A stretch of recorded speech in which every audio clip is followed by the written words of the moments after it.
Welcoming this talented young actress. Let's give the biggest and warmest applause and welcome to Ashton Olviga.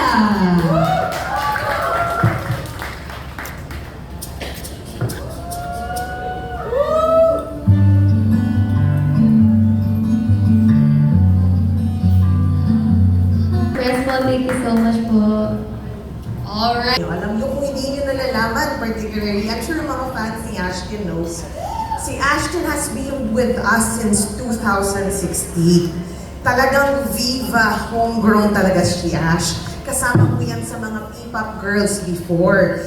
And kung gusto nyo pong malaman itong mga bagay na to, si mismong Boss Vic ang nagpili, ang pumili kay Ash para maging siya yung mutya ng Section D.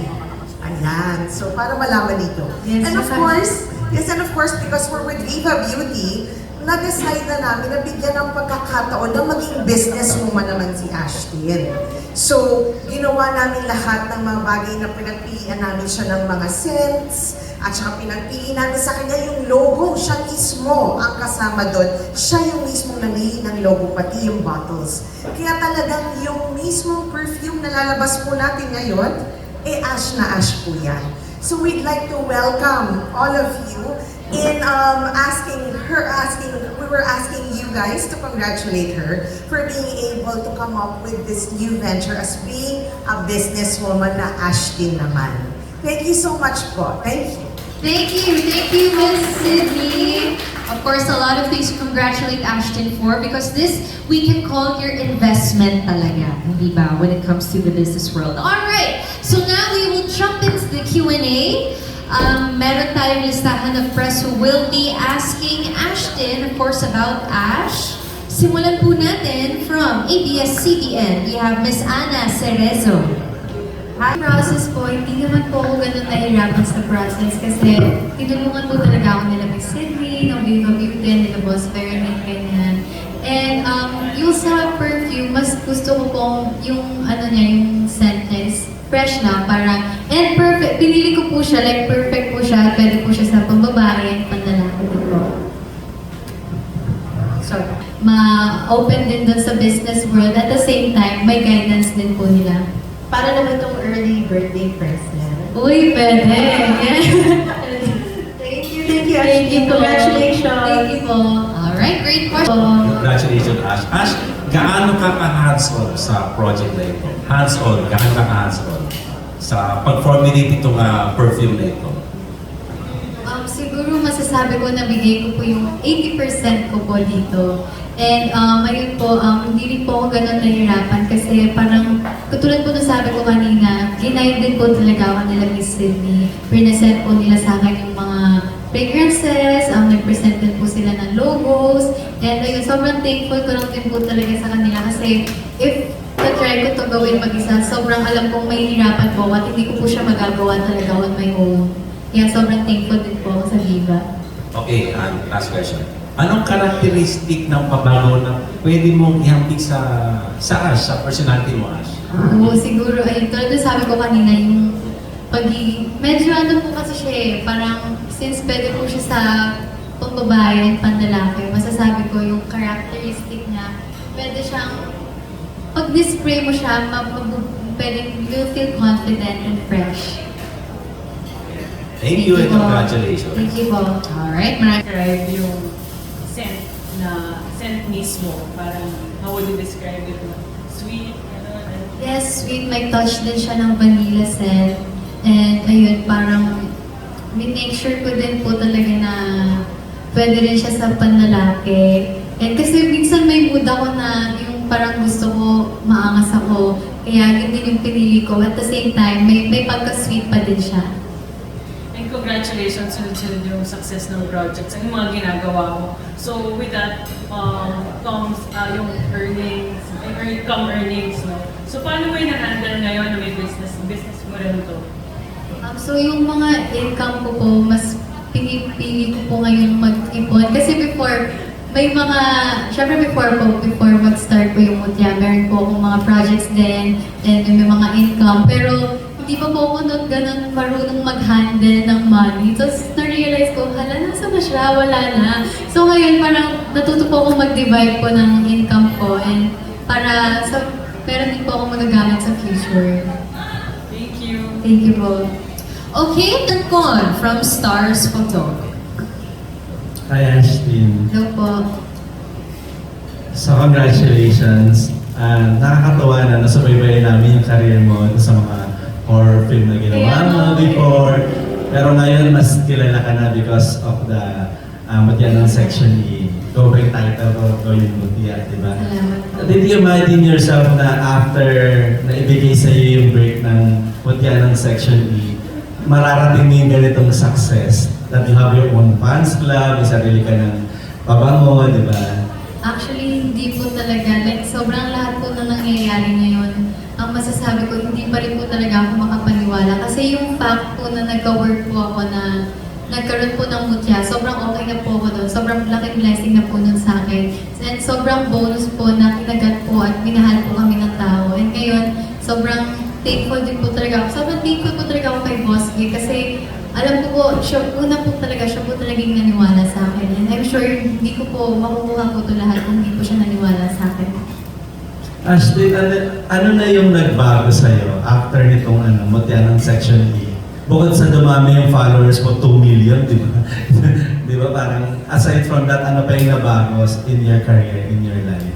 Siguro, wala naman po masyado sa lifestyle, same pa din. Pero siguro mas nakita ko at mas naramdaman ko po ngayon na marami pong nagmamahal at sumusuporta po sa akin.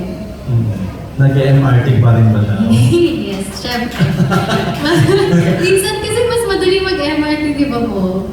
Mas madali siya, mas mabilis pa. Pero siguro may sarili ka ng car. Meron naman po kaming car po, kaso nasa province po, ginagamit po kasi ni Mommy. So congratulations, Astin. Thank you po.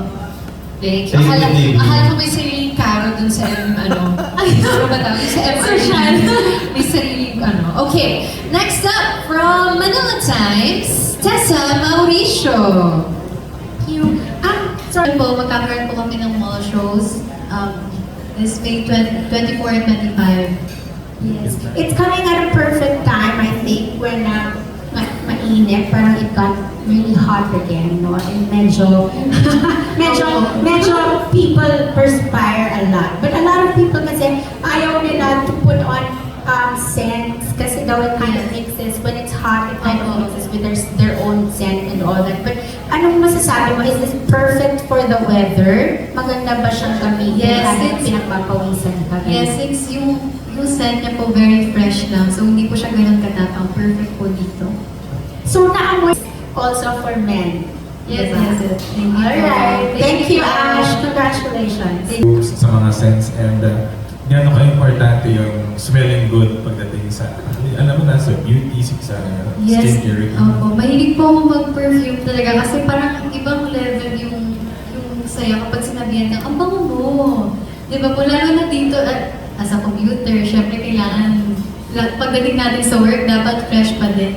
And sobrang importante po sa akin yung amoy kasi minsan, alam niyo po, kapag may naaamoy ka, may naaalala ka.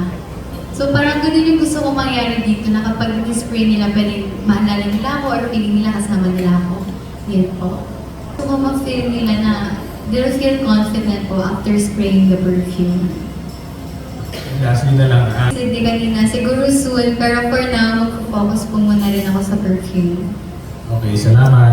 Doon muna sa pagiging commuter mo, nakaranas ka ba ng mga jolly moments na parang feeling mo hindi ka confident sa amoy mo, gano'n? Kasi especially, di ba, sabi nga, pag sumasakay ka ng MRT, fresh kang papasok, lalabas kang.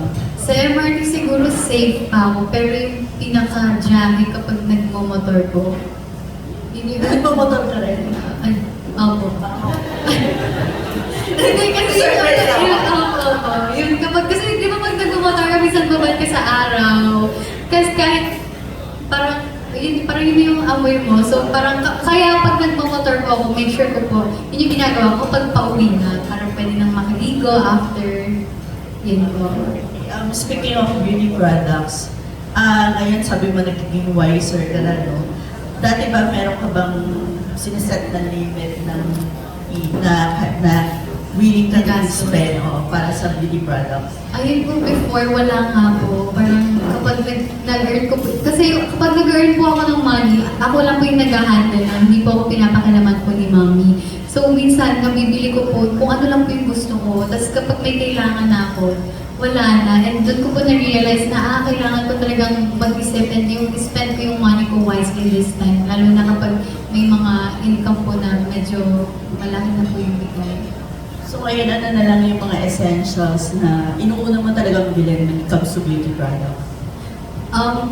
Kapag nakabili na po kasi ako ng makeup, okay na po yun eh. Parang hinihintay ko po muna maubos. Siguro ngayon po, yung pinaka-last ko pong pinagastusan, ngayon, yung damit nga po. Before po, bumili ako ng damit po para kapag may mga biglaan pong guestings or ganap po, may masusuot po ako. Sorry. Folding. Kailangan mo skincare routine ka raw ba? Sa skincare, wala din po ako masyadong skincare eh. Parang less is more. For me. Pero ano yung usually ginagawa mo na? As a moisturizer, sunscreen, yun po. And lastly, about business. So far, ano yung mga natutunan mo ngayong pumapasok ka na sa business? Siguro, since nagsa-start pa lang po ako, siguro mas iniisip ko po na pag-isipan muna lahat bago po mag-decide. Yun po. And I'm sure hindi naman din po ako mahihirapan kasi tulad nga po nung sabi ko kanina, dyan din po yung Viva to guide me po with this one. Okay, thank you. Thank you po.